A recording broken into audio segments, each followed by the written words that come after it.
Good afternoon, everyone out there. This is Talk Your Own TV, and I'm here with Honorable Alex Ladan. Of course, he's a man that does not really want titles, but we give honor to whom honor is due. Good afternoon. Thank you for joining us on Talk Your Own TV today. Thank you, my brother. It's a pleasure to be on this platform. Just like you rightly said, I wish he just addressed me as Alex Ladan. That's just who I am. All right. Please just introduce yourself a little more and tell us about your political journey so far. Well, like I said, my name is Alex Ladan. I'm married. I think that's a very, very important part of my introduction. Blessed with 2 boys. I currently serve as the president of the Alex Ladan Foundation,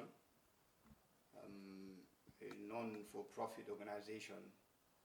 And of course, I have had a stint, well, not really stint, but I contested for the office of the governor of Plateau State in 2019 under a platform called the Alliance for New Nigeria.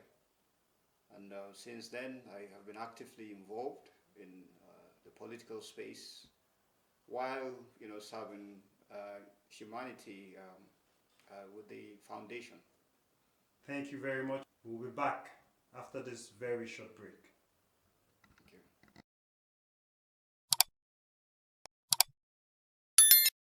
You have introduced yourself and you told us how your political journey began in 2019. That's 2019. Absolutely.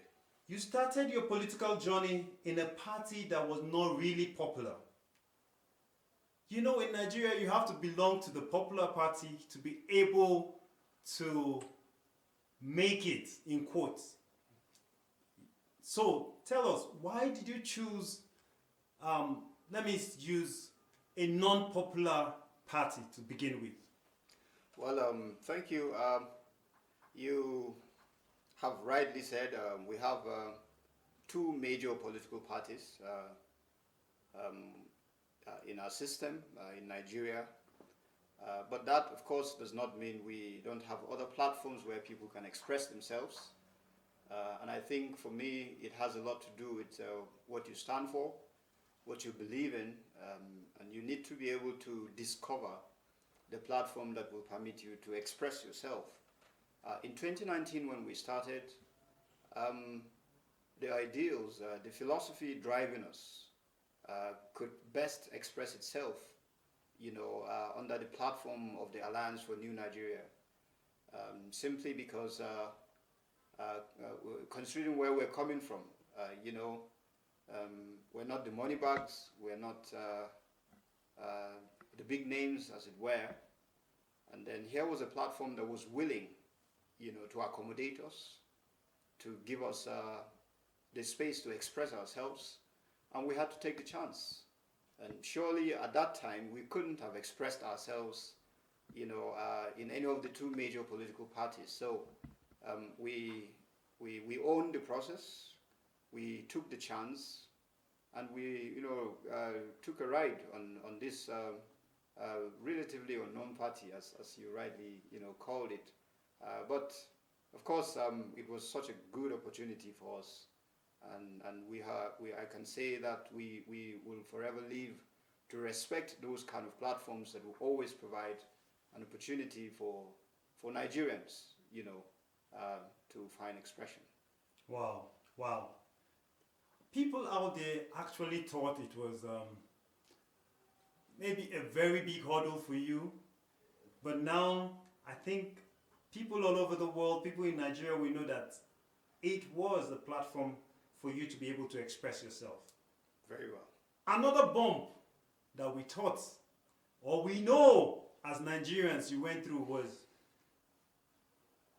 the younger generation do not contest in politics in Nigeria, in quotes. So tell me, why did you take the step? And before you tell us why you decided to take the step, was it, I don't want to use the word foolhardy, or was it a leap of faith? Were you just willing to, as a younger person in Nigeria, because I don't see you with all the gray hair, your walking stick, wrinkled face, and very big babariga or abada. I see you young, vibrant, and capable.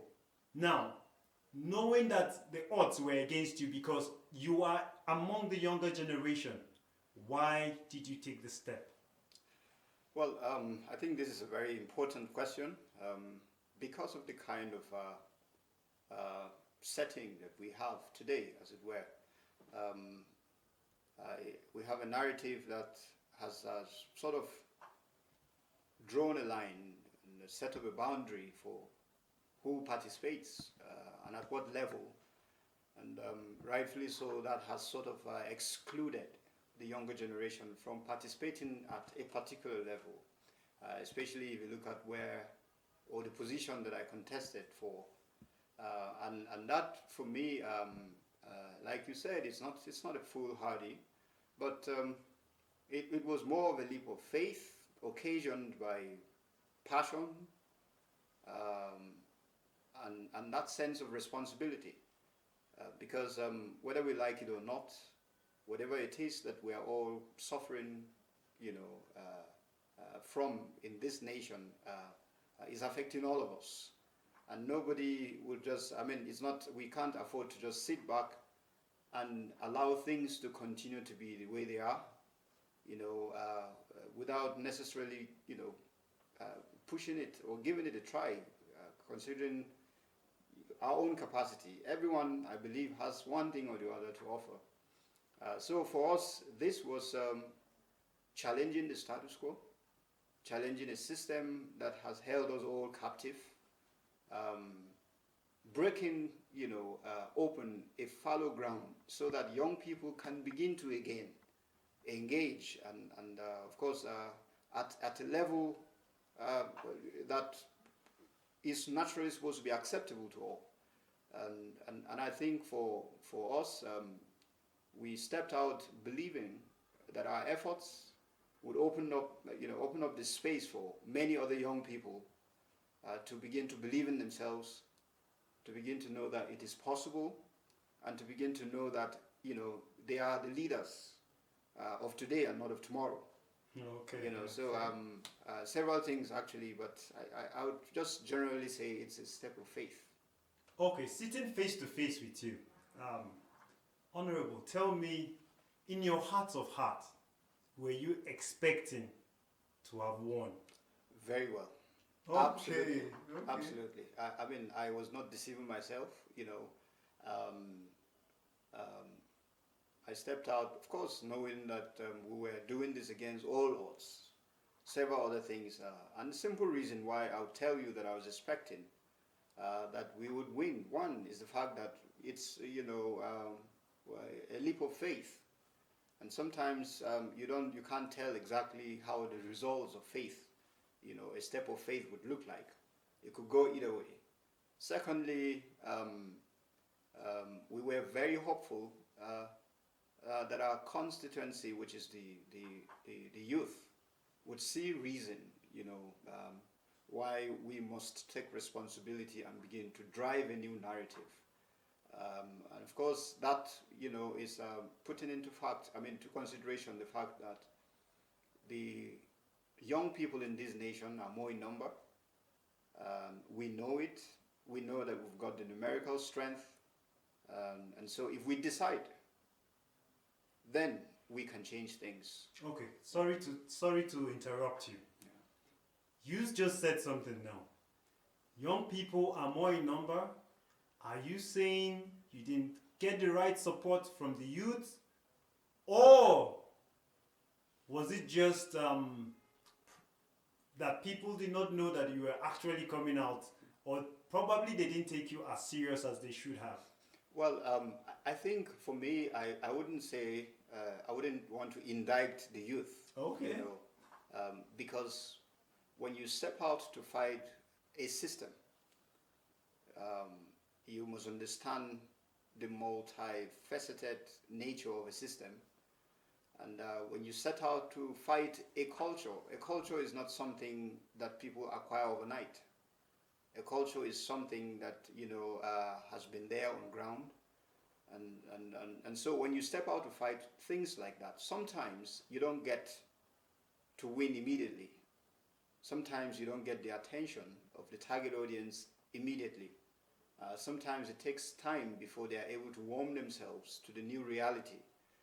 So in this case, I would think that the reason why the young people, didn't come out en masse to support our candidacy is perhaps because it was such a sudden reality that many people had to struggle to come to terms with it. But again, of course, again, you can't take away, the place of some other young people who don't seem to see it from this perspective. There are people that are comfortable with the situation as it is, because one way or the other it pays them.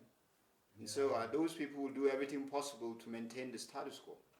And so you are torn in between those who absolutely see it from the same perspective and came out in this case to support, to campaign. And then of course you had the other category of people who couldn't really come to terms with what is really happening. I mean, it happened so fast. Those ones, have been trying to process the whole thing. And then you have those who are just hell-bent on maintaining the status quo. Different categories of people seeing it from different angles. But I believe that we have started, and in the future, we would see a different result. Those who have been on the fence trying to make up their minds would have probably seen the reason why they should give a youth the support, in the case that we're talking about, just so that we are able to bring to bear our own expertise, our own advantages, our own strength, in leadership. And especially bearing in mind the fact that we stand the chance of being around for a lot longer, so we should be involved in the decisions that will affect us, so Okay. Let me also throw this at you. yes. Didn't you do what the Nigerian politicians do? Didn't you throw some money to the youths, to motivate them, to bring them to vote for you, buy their votes? Didn't you do that? I think if we enter the old mode, then we would be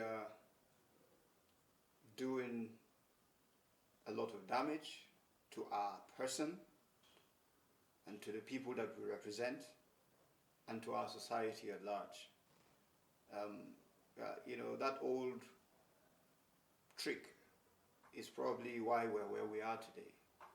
And so we didn't step in as politicians, we stepped in as leaders. We didn't step into this as people desperate for position. We stepped into this as people desirous of good leadership. And for us to have that kind of leadership, we must become the leaders. So that naturally would change many perspectives. It will change many views. It will change how things are done. And of course, that, has a lot to do with the political process itself. To buy votes would naturally mean enslaving the people the more. And someone else could do that, but I don't think it's acceptable coming from us to buy their votes, because that will amount to, not being progressive. Okay.